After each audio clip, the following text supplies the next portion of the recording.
দলের জন্য সুন্দরী সাপ্লাই থেকে অভিনেত্রীদের ভোগ করা, নায়িকা নয়, পার্শ্ব চরিত্রের অভিনেত্রীদের বেশি বেশি ভোগ করার কাহিনী উঠে আসছে স্বরূপ বিশ্বাসের গ্রেপ্তারের পর।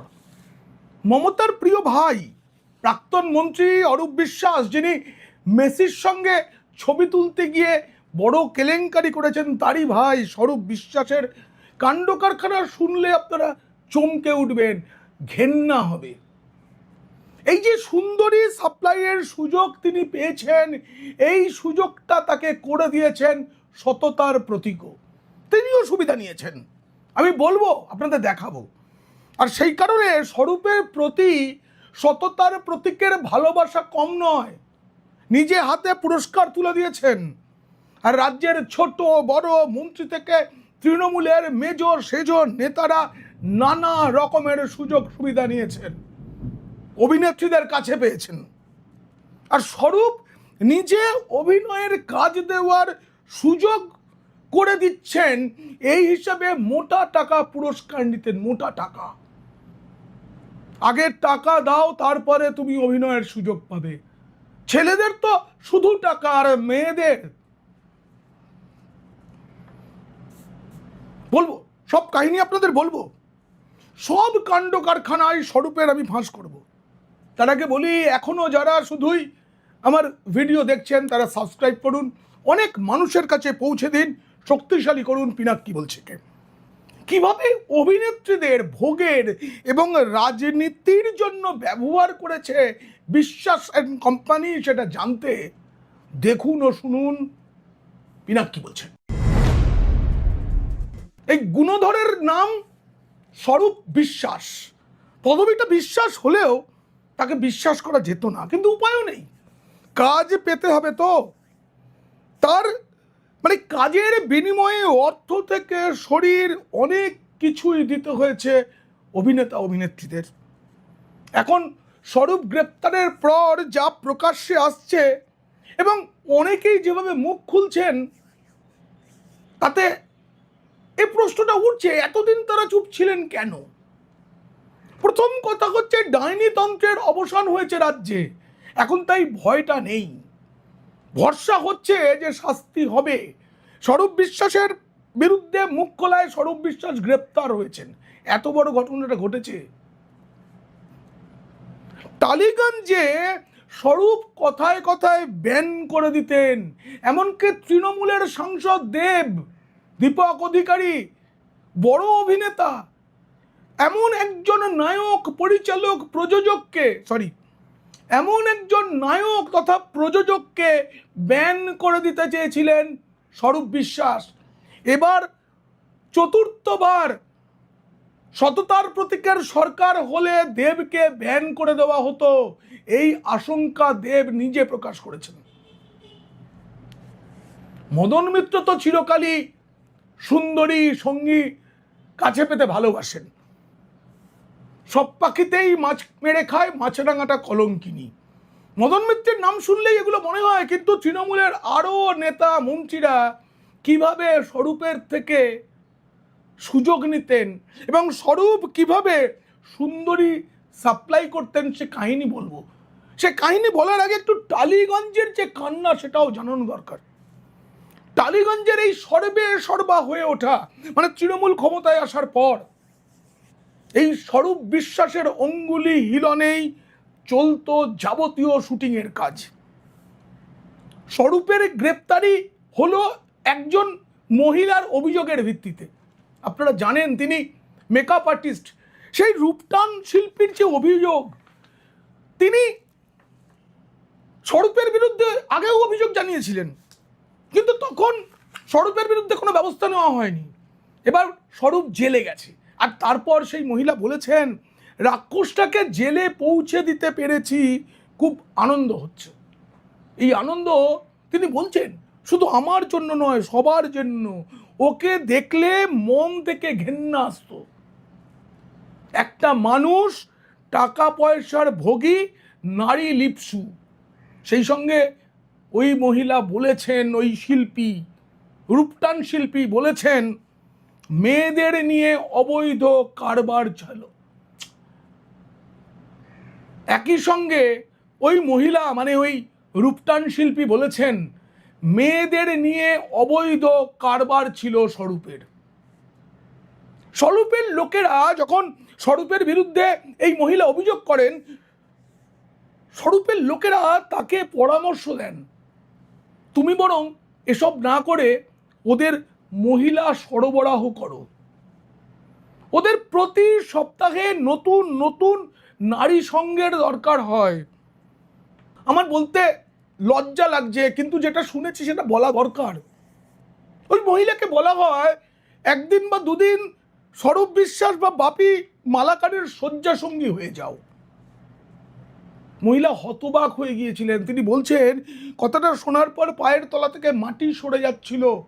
দুই কন্যার মা, তাকে সংসার চালাতে হয়, একলা মা তিনি এটা শুনেছেন যে স্বরূপ বিশ্বাসের সঙ্গে বিছানায় শুতে হবে। আর এই বাপি মালাকার তিনি হচ্ছেন এই যারা আর্টিস্ট ফোরামের মধ্যে নানা রকম গিল্ড আছে, তো 26টা গিল্ড, তার মধ্যে যে মেকআপ আর্টিস্টদের গিল্ড, যেই গিল্ড না চাইলে ওই রূপটান শিল্পী কাজ পাবেন না, তার কর্তা। এই 26টা গিল্ডে এই স্বরূপের অনেক ছোট ছোট মাথা ছিল, সেই মাথারাও ভোগ করেছে। একজন নারীকে এই কথাটা বলা হয়েছে। প্রথমত তাকে প্রস্তাব দেওয়া হচ্ছে তুমি মেয়ে সরবরাহের কাজ করো, তারপরে বলা হচ্ছে তুমি নিজে শয্যাসঙ্গী হও। কে এই স্বরূপ? 2011 সালের আগে থেকেই তৃণমূল করতেন, কিন্তু কোনো পদ ছিল না। আর দাদা মন্ত্রী হবার পর তিনি হয়ে উঠলেন টালিগঞ্জের সর্বেসর্বা। একটা সময় টালিগঞ্জ অঞ্চলে কেবল টিভির ব্যবসা ছিল, আর ওই অটো ইউনিয়নের নেতা ছিলেন না, দাদাগিরি করতেন। আর একটা ছিল সুরুচি সংঘ, তার ক্লাব।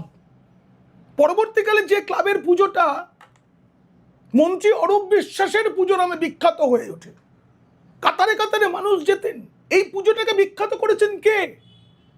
বিখ্যাত করেছেন বহিষ্কৃত মুখ্যমন্ত্রী। সততার প্রতীক বলতেন নিজেকে, সেই সততার প্রতীক মমতা বন্দ্যোপাধ্যায়। তিনি প্রতি বছর মুখ্যমন্ত্রী হওয়ার পর যখন ওই 100-150 পুজোর উদ্বোধন করতেন, তার প্রথম উদ্বোধনটা হতো সুরুচি সঙ্গে। ফলে সেটায় মিডিয়া কভারেজ বেশি হতো। স্বরূপ অরূপ দুই ভাইকে দুপাশে রেখে করতেন। আর এই যে ছবিটা তৈরি হতো, এই ছবিটা ভাঙিয়েই তো স্বরূপ সারা বছর তার ভোগের ব্যবসা আর দলের সুন্দরী সাপ্লাইয়ের কাজটা করে যেতে পারত। কারণ সবাই জানে এবং ছবি দেখেছে, মমতা বন্দ্যোপাধ্যায় নিজে হাতে এই স্বরূপকে পুরস্কার দিচ্ছেন, পুষ্পস্তবক তুলে দিচ্ছেন। সবাই জানতো মুখ্যমন্ত্রীর হাত আছে স্বরূপের মাথার উপরে, আর দাদা মন্ত্রী, তাই স্বরূপের কথা মেনে নিতে বাধ্য হতো। প্রথম সারির যারা অভিনেত্রী তাদের কথা আমরা শুনি, তাদের খেয়াল রাখি, কিন্তু একটা সিনেমায় বা একটা সিরিয়ালে পার্শ্ব চরিত্রের যে সুযোগটা পেতে হয়, সেই সুযোগ পেতে অনেক অনেক মূল্য দিতে হয়েছে। ওই ছবি মুখ্যমন্ত্রীর সঙ্গে ছবি, আর তার দৌলতে এই স্বরূপদের ব্যবসা যেটা, সেটা ছিল হচ্ছে ফেলো করি মাখো তেল। টাকা দিলে যে সব কিছু পাওয়া যায়, নিজের একটা ছোট্ট গন্ডি টালিগঞ্জ, তার মধ্যে প্রমাণ করে দিয়েছে এই বিশ্বাস ব্রাদার্স। টাকা দিলে কাজ পাওয়া যাবে, টাকা দিলে ছবির অনুমোদন পাওয়া যাবে, শুটিং করা যাবে, এমনকি গিল্ডের কার্ডও পাওয়া যাবে, তার জন্য কাজ জানতে হবে না। এসব কথা না স্টুডিও পাড়ায় ফিসফাস শোনা যেত অনেক আগে থাকতে, আমরা সাংবাদিকরা শুনতাম, কিন্তু কোনো অভিনেতা অভিনেত্রী সাহস করে বলতেন না। কেউ কেউ বলেছেন, তাদের প্রত্যেককে ব্যান করে দেওয়া হয়েছিল। এখন স্বরূপ গ্রেপ্তার, তারপর রাগ ঢাক না রেখেই স্বরূপের স্বরূপ উন্মোচন শুরু করেছেন অভিনেতা অভিনেত্রী কলাকুশলীরা। এই যে স্বঘোষিত টালিগঞ্জের নেতা ছিলেন তিনি তাকে যদি কেউ তেল দেয় বা টাকা দেয়, বিন্দু মাত্র কাজ না জানলে তাকে গিল্ডের ওই কার্ড দেওয়া হতো। কেউ অভিনয়ের, কেউ টেকনিশিয়ান হিসেবে কাজ পেতেন, তারা কেউ অটো চালক, কেউ হকারি করেন। তারা মূলত তারা কি করতো, তারা বাইক নিয়ে এই স্বরূপ বিশ্বাসের চেলা হিসেবে শুটিং পাড়ায় ঘুরে ঘুরে মস্তানি করতেন। পরিচালক, প্রযোজক, অভিনেতা, কলাকুশলীদের হুমকি দেওয়া কাজ। কিন্তু বাধ্যতামূলকভাবে প্রযোজকদের এই চেলাচামুন্ডা স্বরূপের তাদেরকে কাজে নিতে হতো প্রয়োজন না থাকলেও। তারা সকালবেলা আসতেন, এসে রেজিস্টারে সই করে চলে যেতেন অটো চালাতে, হকারি করতে। যে কোনো শুটিংয়ে লাঞ্চ দিতেই হয়, লাঞ্চ ব্রেকের খবর পেয়েই তারা চলে আসতেন, এসে খাওয়া দাওয়া করে আবার চলে যেতেন হকারি করতে, অটো চালাতে। রাতে শুটিং যখন শেষ হলো তারা খবর পেতেন, আসতেন এবং পারিশ্রমিকটা বুঝে নিতেন। গোটা টাকাটা নিজে পেতেন না নিশ্চয়ই, একটা অংশ স্বরূপ বিশ্বাসের ঘরে চলে যেত।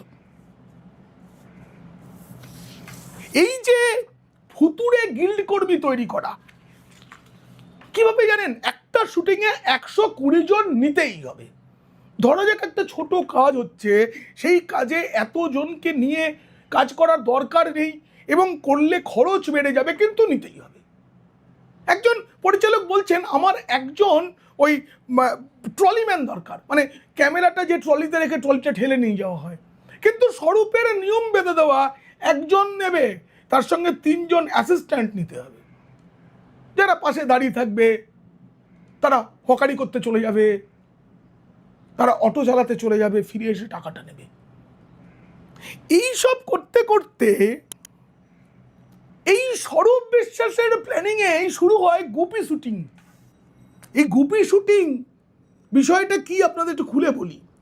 এত খরচ খরচা না করে অনেক প্রযোজক কি করতেন, ছোটোখাটো কাজের জন্য গোপনে কোনো একটা বাড়ি ভাড়া নিয়ে কোথাও একটা শুটিং করে নিতেন, অল্প কিছু কর্মী নিয়ে, মানে যেটুকু তার প্রয়োজন সেটুকু নিয়ে, যাতে প্রোডাকশন কস্ট কমানো যায়।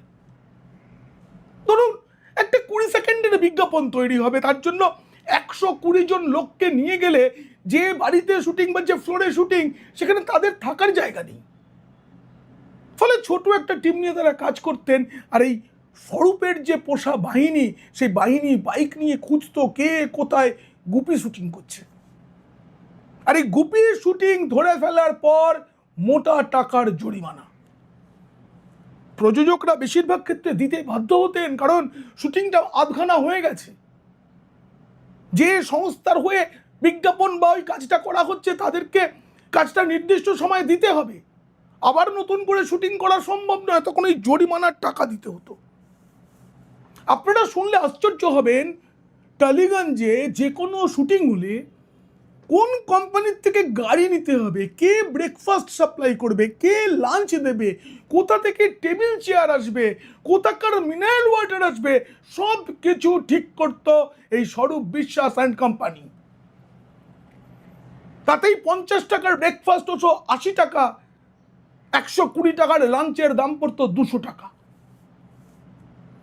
এই রাজ্যের ইন্ডাস্ট্রি এমনি এমনি ভেঙে পড়েনি, ফিল্ম ইন্ডাস্ট্রি ভেঙে পড়েছে এই কারণে। বাংলার প্রথম মহিলা মুখ্যমন্ত্রী অনেক আশা নিয়ে 2011 সালে যখন এলেন, বলেছিলেন তিনি ফিল্ম সিটি তৈরি করবেন, যেখানে একটা জায়গায় নিয়ম মেনে কাজ হবে, উত্তরপাড়ায় হবে বললেন। তারপর বললেন না, আমি ওটা পশ্চিম মেদিনীপুরের গর্বে তাই করব। তারপর ঠিক হলো লোক উত্তরবঙ্গে করবেন, কোথাও করলেন না। সেই সব এলাকার জমির দাম বেড়ে গেল, প্রমোটাররা টাকা লুটলো। প্রমোটার মানে তো দলেরই নেতারা, তার ভাই। সততার প্রতীক বলে বলে তিনি কি সততা করেছেন একবার ভাবুন।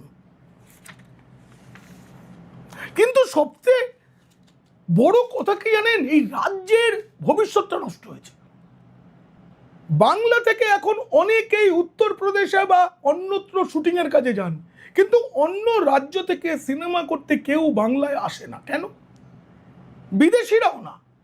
একটা ডকুমেন্টারি বানাতে কোনো বিদেশি এলে তার কাছ থেকে কলা